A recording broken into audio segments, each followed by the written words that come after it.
Let's move on. Cabinet secretaries today began to outline their achievements since taking office. The cabinet secretaries also announced their plans for the second year of the Jubilee administration.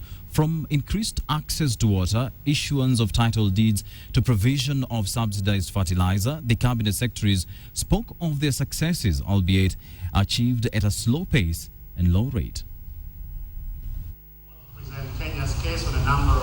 At the office of the President at Harambee House, the first cabinet cluster bringing together 4 ministries kicked off the 4-day self-assessment by cabinet secretaries as the Jubilee government prepares to mark 1 year in office. But this is a journey. This is not something that we are going to say it's done, tick off and go.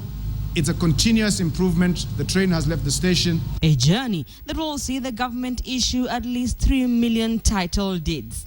This year alone, we will issue 1 million titles.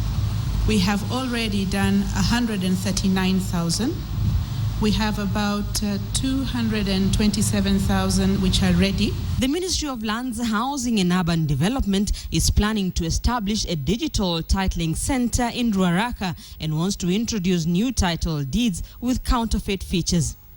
The ministry plans to build 6,000 houses for starters as part of a project that will see the construction of 300,000 units.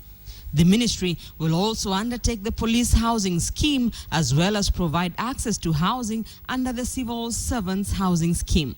Now even a messenger, a cleaner, a driver who will contribute between 2,000 and 4,000 shillings a month may be able to own a house in 15 years' time or in 20 years' time. Has it been any easier for you to access the life-saving commodity water? Well, the Ministry of Water, Environment and Natural Resources says it has increased that access by 2%. From 51% access to 53% access. The government is yet to achieve its target of increasing the forest cover to at least 10% and is currently seeking ways to protect rhinos and elephants following an increase in cases of poaching. We know that we are weak on the ground. For instance, our rangers are overworked. They do not have the sophisticated equipment, such as night vision, that the poachers have. For the next 3 days, cabinet secretaries will be highlighting their achievements and laying their game plan for the next 1 year and beyond.